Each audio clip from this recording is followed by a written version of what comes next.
La historia oficial nos habla de un viaje de descubrimiento, de la audacia de un hombre que desafió los límites del mundo conocido para encontrar una ruta hacia las Indias. Pero entre las páginas amarillentas de los diarios de a bordo y los relatos susurrados que nunca llegaron a los libros de texto escolares, yace una crónica mucho más oscura y perturbadora. Corría el año 1492 cuando Cristóbal Colón, al mando de la Santa María, la Pinta y la Niña, se internó en las aguas inexploradas del Océano Atlántico, un mar que los cartógrafos de la época poblaban con monstruos marinos y abismos sin fin. Sin embargo, lo que Colón y su tripulación encontraron al cruzar el umbral de lo que hoy conocemos como el Triángulo de las Bermudas no fue un monstruo de carne y hueso, sino una serie de fenómenos inexplicables que desafiaron la lógica, la fe y la cordura de hombres curtidos en 1000 batallas navales.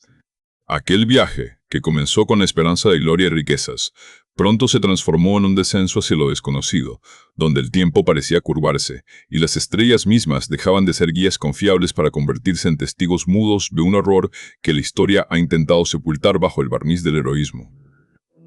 A medida que las 3 carabelas se alejaban de las Islas Canarias, el último vestigio de tierra firme antes del gran vacío, el ambiente a bordo empezó a cambiar de manera sutil pero inquietante.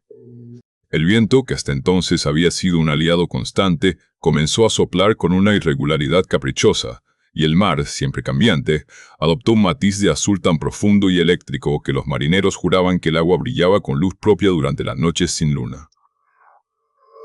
Fue en este tramo del viaje, justo cuando se adentraban en las coordenadas que siglos después serían temidas por pilotos y navegantes, cuando Colón registró en su diario personal aquel que guardaba bajo llave y que difería significativamente del que presentaría a los reyes católicos, las primeras anomalías magnéticas.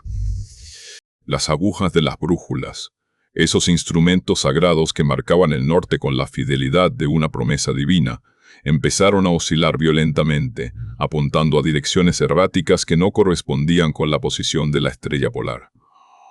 El pánico comenzó a extenderse como un incendio en una bodega de pólvora. Si el norte ya no era el norte, ¿hacia dónde estaban navegando realmente? El capitán, consciente de que un motín era una amenaza tan letal como un naufragio, intentó calmar a sus hombres con explicaciones astronómicas improvisadas, pero él mismo sentía un frío gélido recorriéndole la columna vertebral cada vez que consultaba sus cartas de navegación. Las anotaciones secretas de Colón describen cómo, en la noche del 11 de octubre, poco antes del avistamiento oficial de tierra, una extraña luz surgió de las profundidades del océano, elevándose hacia el firmamento con una velocidad que ninguna saeta o ingenio humano podría igualar.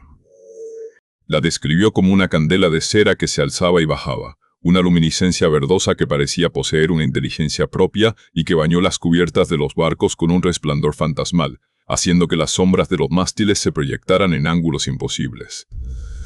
Los marineros, arrodillados y rezando letanías a la Virgen, creyeron que el fin del mundo había llegado o que habían cruzado las puertas del purgatorio, mientras el mar a su alrededor bullía sin que hubiera una tormenta que justificara tal agitación.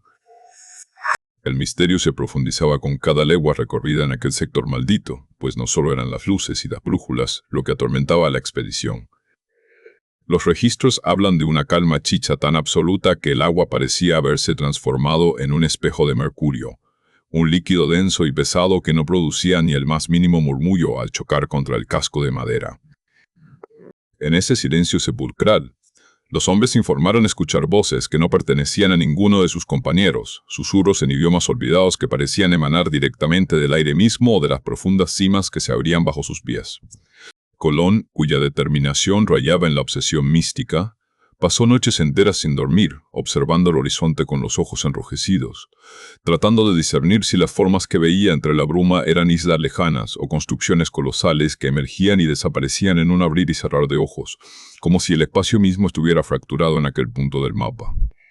La tensión alcanzó su punto máximo cuando la niña, la carabela más ligera y veloz, informó haber visto una gigantesca masa de nubes negras que no se movía con el viento, sino que permanecía estática, como una muralla de obsidiana que bloqueaba el paso.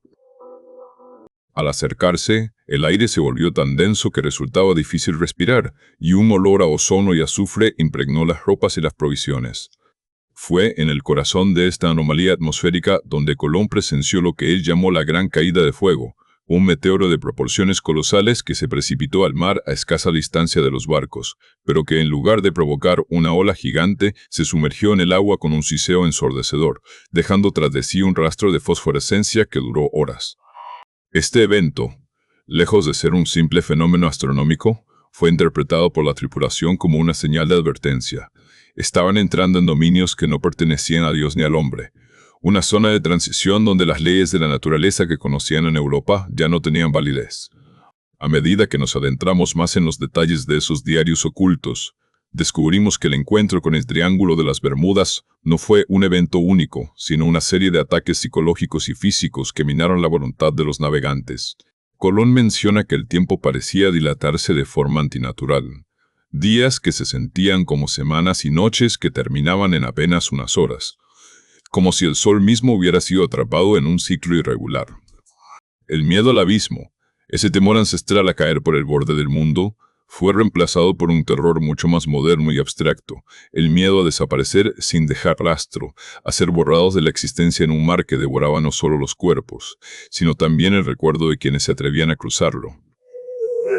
Las enfermedades que empezaron a brotar no eran las habituales del escorbuto o la fiebre, sino una melancolía profunda que hacía que los hombres se lanzaran por la borda sin decir palabra, convencidos de que el fondo del océano los llamaba con una música celestial que solo ellos podían oír.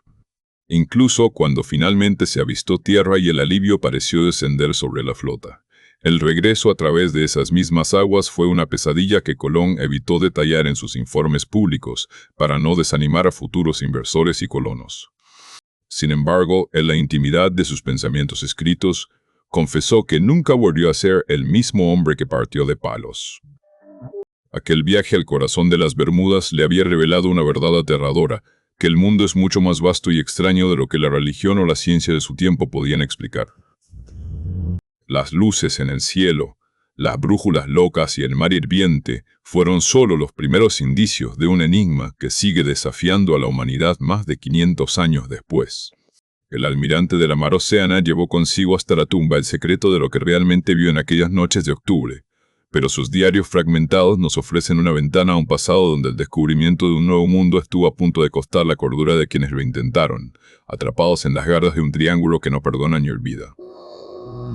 Hoy en día, cuando los satélites vigilan cada centímetro de nuestro planeta y los barcos de acero surcan las aguas con tecnología que Colón ni siquiera habría podido imaginar, el Triángulo de las Bermudas sigue manteniendo ese aura de misterio primordial que el navegante genovés experimentó por primera vez.